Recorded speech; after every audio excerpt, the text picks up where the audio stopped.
Ce journal vous est offert par le FPI, Fonds des promotions de l'industrie, votre partenaire privilégié pour la réussite de vos projets.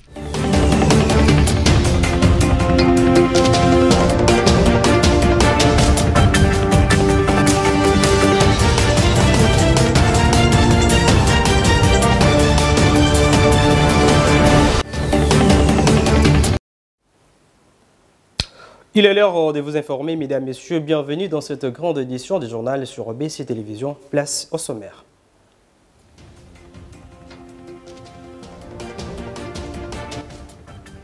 Le chef de l'État, Félix-Antoine Tshisekedi Tshilombo, a porté la voix de son pays au forum annuel minière africain organisé à Cape Town, en Afrique du Sud.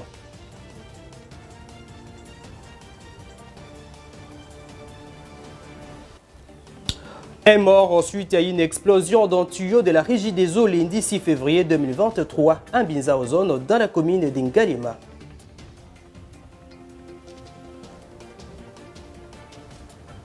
Encore une fois, bienvenue dans cette édition du journal. Le chef de l'État, Félix-Antoine Tshisekedi Tshilombo, a apporté la voix de son pays au forum annuel minière africain organisé à Cape Town, en Afrique du Sud. Ce forum est placé sous les thèmes « Débloquer l'investissement minier africain, stabiliser, et sécuriser et approvisionnement ». Je vous propose de suivre un extrait du discours du chef de l'État choisi par Je suis Kalamba. Suivez.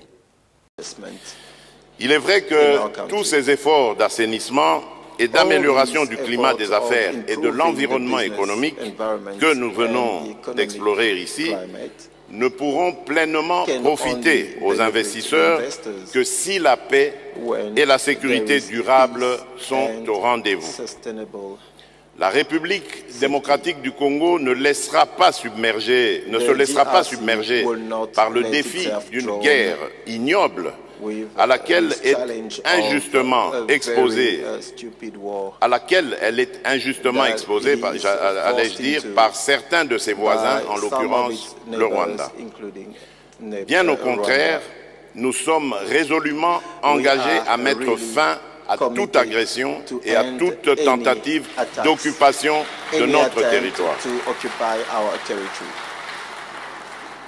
Tout en appelant à une coalition mondiale en faveur de la sécurité en Afrique en général et en République démocratique du Congo en particulier, je vous rassure que toutes les mesures nécessaires sont mises en œuvre pour établir la paix dans les régions actuellement en proie au conflit et y assurer un retour à la vie normale et aux activités d'extraction minière.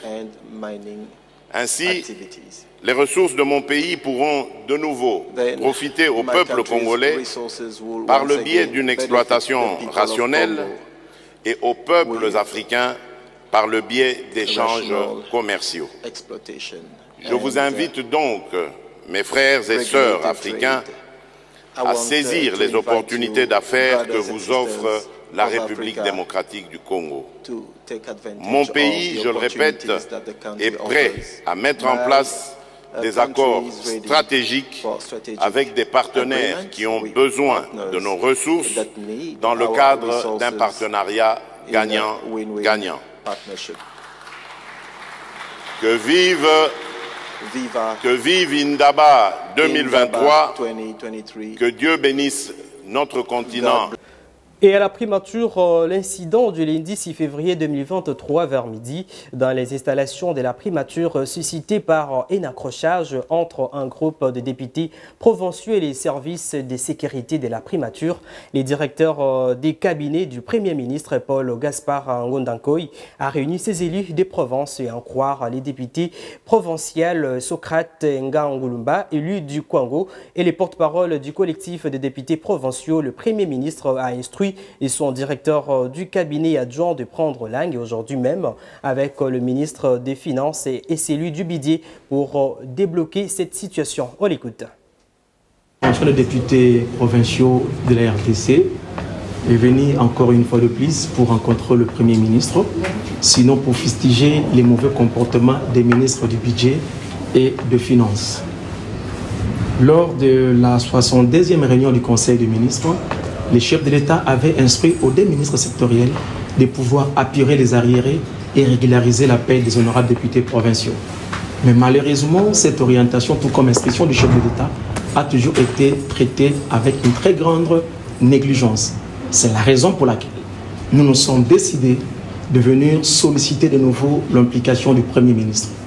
Par rapport à la question principale, le Premier ministre, à travers le décret de cabinet, a confirmé qu'aujourd'hui, peu importe l'heure, il va prendre langue avec ses deux ministres sectoriels afin qu'une solution soit immédiatement trouvée. Nous sommes des légalistes et en interrogeant le texte, la police est là pour sécuriser la population et imposer l'ordre.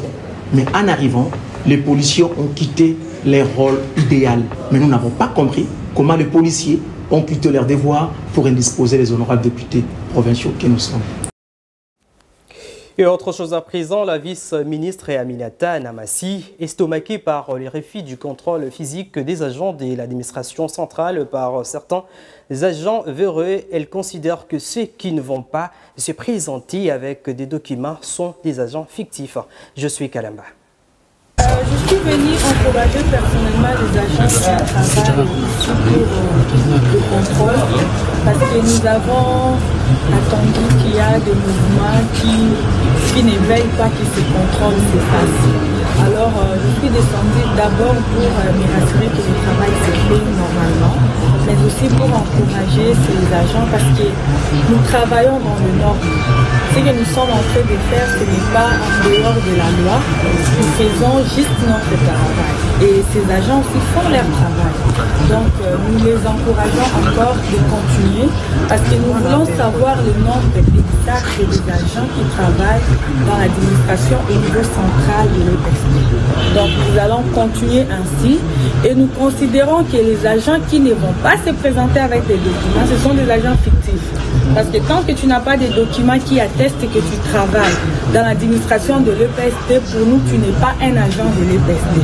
Alors tous ces gens qui font des bruits, je présume que ce sont des agents qui n'ont pas de documents et qui veulent peut-être continuer à manger ou à bouffer l'argent de l'État comme ça se faisait l'autre fois. Mais ce temps-là est déjà révolu.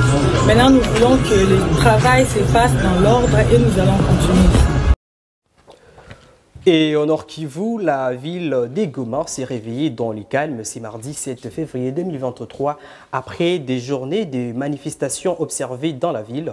Plusieurs milliers de personnes ont manifesté pour protester contre la passivité de la force est-africaine déployée dans la région pour combattre les rebelles du M23. Images et commentaires.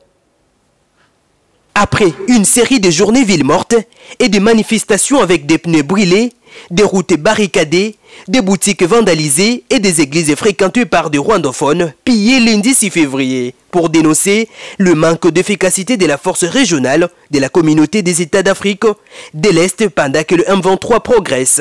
Ce mardi, les organisateurs de manifestations ont appelé à reprendre les activités, hormis les écoles et quelques institutions universitaires. D'autres activités reprennent timidement au centre-ville. Les boutiques et magasins ouvrent progressivement leurs portes. Dans le même registre, après des manifestations de la population en ville d'Igoma, chef-lieu de la province du Nord Kivu, pour exiger les retraits des troupes de la sous-région, les forces armées de la RDC ont effectué ce mardi 7 février dans la matinée une marche de dissuasion pour rassurer la population de son engagement à restaurer la paix dans la province. Les militaires FARDC de la brigade interarmes dirigée par le colonel Mike Mikombe, ce mardi 7 février 2023, sur les différentes artères de la ville de Goma. Une façon de rassurer la population du chef-lieu du Nord Kivu dans cette période critique, déclare le lieutenant-colonel Njike Kaiko Guillaume, porte-parole militaire en province. Je veux te dire que la population n'a pas du tout eu peur, mais plutôt la population a été rassurée. Et c'était l'objectif de cette marche de dissuasion des forces armées de la République démocratique du Congo. C'était bien évidemment question de rassurer la population de Goma qu'elle est là, son armée, et elle est prête à parer à toute éventualité et que la population n'avait pas vraiment à s'inquiéter. Le lieutenant-colonel Njike Kaiko appelle la population à soutenir son armée et à ne pas se fier aux folles rumeurs de l'ennemi qui veut faire croire que Goma est sans militaires. Il s'agit là, une fois de plus, des manœuvres ennemies, n'est-ce pas, pour s'aimer une certaine psychose dans notre population. La preuve en est qu'on est là. Et aujourd'hui, tôt ce matin, pour balayer toutes ces rumeurs, vous avez vu votre armée, n'est-ce pas? C'est pour rassurer la population. La population doit savoir que nous devons ensemble mener cette guerre pour ramener l'ennemi d'où il est venu. Il n'est pas question d'avoir peur, mais plutôt d'avoir confiance en son armée, mais aussi de se serrer les coudes. Je suis sûr qu'ensemble, avec notre population, nous allons ramener l'ennemi d'où il est venu. Cette marche de dissuasion des FARDC est saluée par la population de Goma, qui croit à la victoire finale des forces loyalistes dans cette guerre d'agression rwandaise.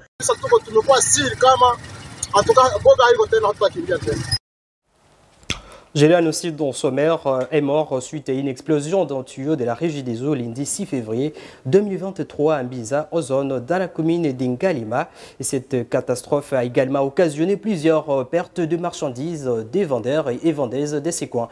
Je suis Kalamba et Généreuse et Singo étaient sur place. Suivez. Ce jeu d'eau n'est pas installé pour le plaisir, encore moins pour le divertissement. C'est plutôt la conséquence d'un test de matériel de la régie des distributions d'eau, régie des eaux qui a mal tourné. Nous sommes sur la place DGC dans le quartier Binzaozone, dans la commune de Ngaliema, où cette situation inattendue est arrivée. Au dire de la population, la catastrophe s'est produite aux environs de 13 heures, heure à laquelle un tuyau de la régie des eaux, déjà vieux et défectueux, a explosé, jetant l'eau dans tous les sens, tout en provoquant une panique générale. La majorité de commerçants de ce coin ont perdu une bonne partie de leurs marchandises.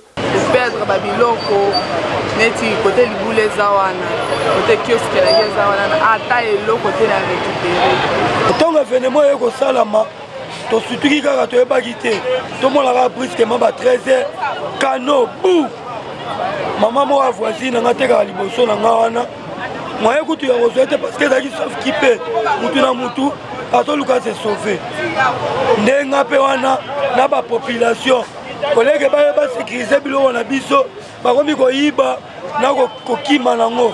On compte également une perte en vie humaine. Il s'agit d'une vendeuse prénommée Tété qui était assise juste à l'endroit de l'explosion.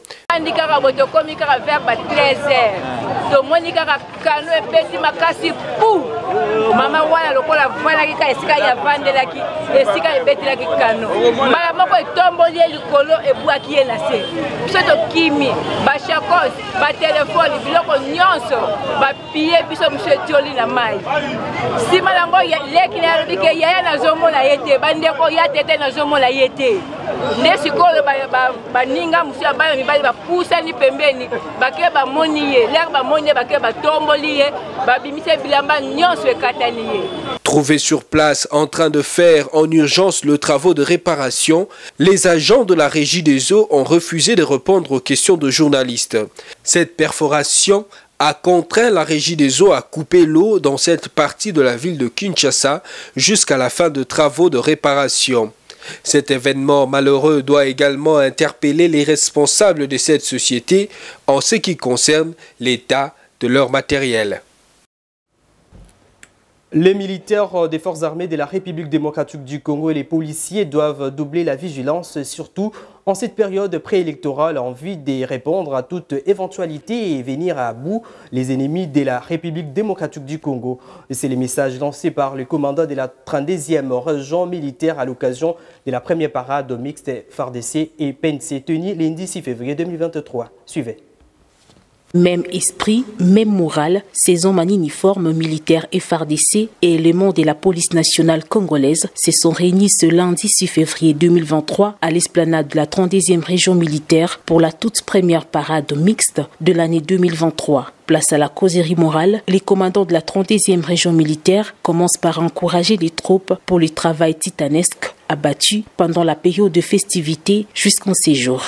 Depuis le 5 décembre jusqu'à aujourd'hui, le dispositif sécuritaire est bien tenu Et nous sommes passés de 30% à 80% dans le cadre de la sécurisation de la population de la ville de Bunia. Nous sommes en train de nous dépasser de nos besoins charnels pour essayer de privilégier l'intérêt supérieur de la nation. Toutefois, les efforts doivent être doublés par le FARDC et les policiers pour faire face aux enjeux de l'ère, surtout en cette période préélectorale, a martelé le général Peter Chirimwami. Nous sommes dans une année électorale et il devait se rappeler que nous avons un caractère apolitique. Nous ne devons pas permettre à ce que les politiciens nous entrent dedans. Les patrouilleurs doivent éviter de faire des extorsions, doivent éviter de faire des brimades, parce que notre centre de gravité comme armée, c'est la population. Si nous ne protégeons pas bien la population, nous serons en train de trahir la nation et aller à l'encontre de la vision du commandant suprême. Donc nous devons cesser. Moins qu'on puisse le dire, les hommes en uniforme servant sous des drapeaux au prix du sacrifice suprême pour la patrie travaillent d'arrache-pied en séjour pour la sécurité en province de l'Ituri. Notons qu'au cours de cette parade mixte FARDC-PNC, les orientations claires ont été données pour mener à bien leur mission tout au long de l'année 2023.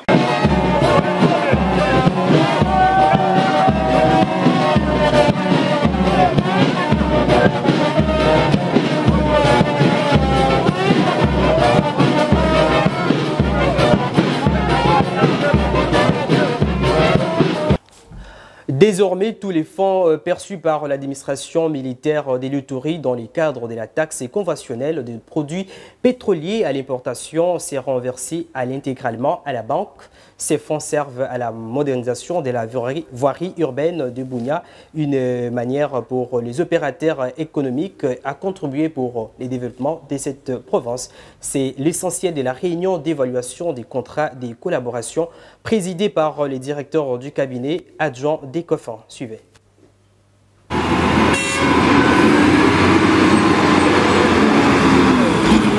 Lentement et sereinement, le travaux de la modernisation de la voirie urbaine de Bunia évolue sans désemparer. À ce jour, au moins 5 km sont déjà asphaltés par l'entreprise Africas depuis la signature du contrat de partenariat entre le gouvernement provincial et les importateurs de produits pétroliers de l'Ituri. Dans le souci de la traçabilité de tous les fonds perçus au terme des 10 accords, il a été convenu dorénavant que cet argent soit directement versé en banque, a dit le directeur de cabinet adjoint du gouverneur militaire en charge de l'économie et finances, Steve Sengida. Les agences à douane qui accompagnent les importateurs ont été conviés à cette réunion et ils ont été instruits, sensibilisés au paiement systématique de cette taxe par la voie bancaire. Donc aucun paiement ne sera désormais effectué de manière manuelle, s'il faut le dire, où les agents touchent à l'argent. Aucun agent DGRPI ne touchera à l'argent désormais et les importateurs sont sensibilisés à pouvoir payer uniquement par la voie bancaire. Celui qui paye par la voie manuelle payera double. Le président des importateurs de produits pétroliers à Ituri, Daniel Mugisa, s'est dit satisfait de cette résolution. Et surtout, nous avons exigé de mettre les points sur terre où personnes peuvent être favorisées, ou soit à payer à Monaco, tous les monnaies doivent être payées à la banque. Il y a 3 codes qui sont ouverts. Il y a le premier code qui est à la TV, nous avons relevé le premier. Le deuxième code, c'est la banque de Raubat. Et le troisième code, c'est la BCDC, entre guillemets, et Fiti. Et tout le monde doit respecter ça. C'est de là que nous avons bien jugé pour dire que non, au lieu que les pétroliers puissent remettre les personnels de la DGRPI l'argent, mais qu'on puisse aller verser l'argent à la côte Raubat. Rappelons que cet accord de collaboration exige à chaque opérateur pétrolier à verser $1000 américains au compte de la province à l'importation, une manière pour les opérateurs économiques de contribuer au développement de la province. Ces travaux d'asphaltage par Safricas et l'entreprise Mogabaon ont pris une vitesse de croisière depuis l'arrivée de l'administration militaire sous le leadership transformationnel du gouverneur Luboya, d'où la ville de Bunia se met en... Pour indiscipline, 7 personnes militaires féminines ont été renvoyées de la formation à Kitona lundi 6 février 2023. Il leur reproché entre autres la consommation de drogues et ivresse publique. Images et commentaires. 7 personnels militaires féminins recrutés au centre d'instruction de Kitona sont renvoyés de la formation militaire ce lundi 6 février 2023 à 10h15 suite à leur mauvais comportement, à savoir grossesse, ivresse publique, consommation de drogue, indiscipline et divagation, pour ne citer que cela. Dans le souci de préserver les autres, le commandement du centre d'instruction de Kitona, en accord avec le commandement de la base militaire de Kitona, ont jugé bon de les retourner dans leur milieu d'origine pour servir d'exemple. Car, dit-on, la pitié ne fait pas la force d'une armée, suivant une image.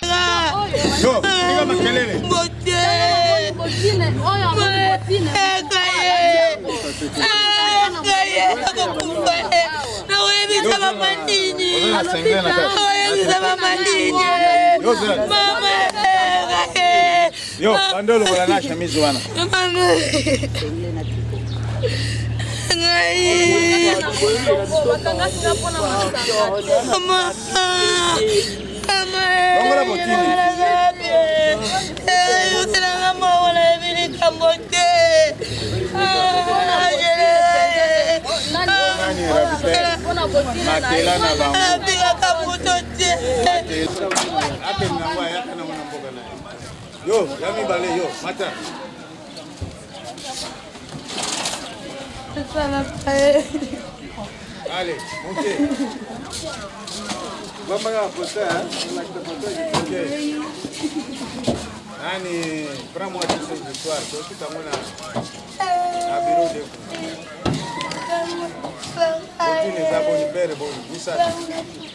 C'est par là que s'achève ce journal. Place aux principaux titres.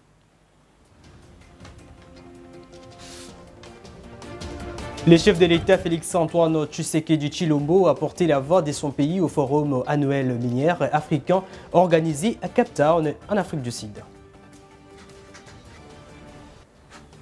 Vous l'avez suivi, un mort suite à une explosion d'un tuyau de la régie des eaux lundi 6 février 2023 à Binzaozone, dans la commune d'Ingalima.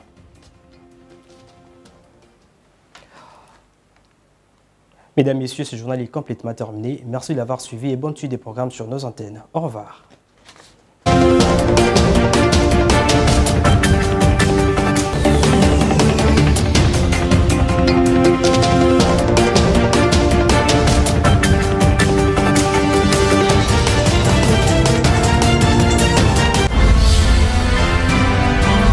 Ce journal vous a été offert par le FPI.